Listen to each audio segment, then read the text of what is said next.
Still, Germany is blowing up all of their coal plants and their nuclear power plants.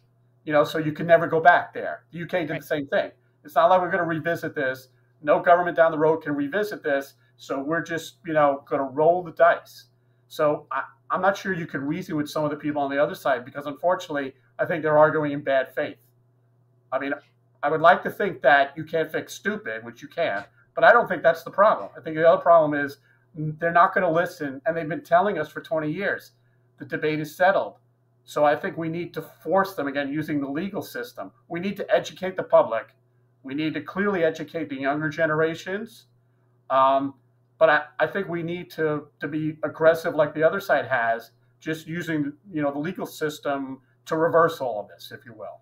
Yep. And, I think it's, and this is why I always put my hands up in the air when people say, educating. And I would, if you got opportunities for me to come into a school, I'm happy to do it. Happy to go into colleges, universities, but really happy to go into younger schools and just talk to kids about, running a business, but also, in energy, talking about energy because they don't know it. But you make a really good point of, and this kind of yesterday, actually, listening to your book, going through your book, going through a couple other podcasts and Ukraine casts and catching up on the market, and actually listening to the debate last night was a very, not that I haven't already made up my mind, but it was a nice crystallization and catalyst to, if you are unclear or uncertain about the policies. Now, I think it's very interesting, and it's cute by half that both Walz and Harris have become gun owners, and they've really become independents overnight. Basically, they're darn near Republicans at this point, because they've really catered to the middle. And I want to remind, if you are undecided, I want to remind people that that's exactly what the media did with Biden. And the media also didn't tell us that Biden, which most of us knew, that Biden was not capable of really, he was a very frail old man to begin with. But, so they kind of covered that up. But more importantly, he was voted in as a centrist, a moderate Democrat, a kind of old school Democrat, as Joe Biden kind of was. And he has his people running his administration, I feel like are very young ideologues, have run it as a very leftist administration. And I say that particularly on energy, and why that matters is because it really wasn't talked about in the debate last night. Vance closed with it and mentioned it.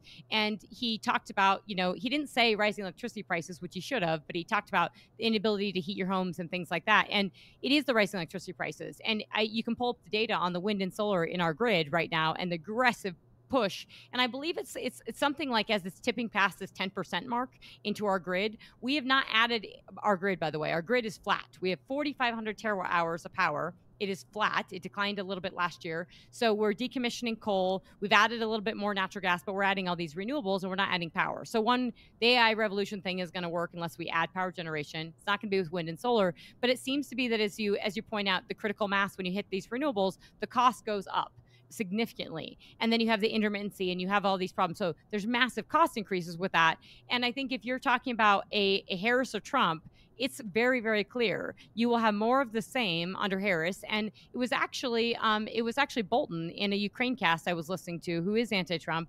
But he said, if you want to know what this administration, a Harris administration, is going to be with regards to Ukraine, it's going to be exactly the same. And I thought, I'm going to tell listeners that if you want to know what this administration is going to be for energy, it's going to be more of the same and it's going to be more aggressive. So you're being told that I'm moderate and I'm, all these things, and you heard that in the other debate, I'm not going to ban fracking. Well, not banning fracking is very different from also pushing through a lot of this aggressive regulation. And for the oil and gas industry, I think it's really important to realize that, another 4 years of this type of regulations is going to be harder to come back from. And I think that's what you're kind of alluding to with all this messaging on ESG, is that it's just really, it can be done, but it's very difficult. It's very painful. And to me, it's more important that a lot of people are going to get hurt in this process, are unable to pay their bills right now because the cost of electricity is so high. And we have $70 oil prices right now. If we had $100 oil prices, it's game over for this economy. I mean, it would be a death knell and put the U.S. in recession.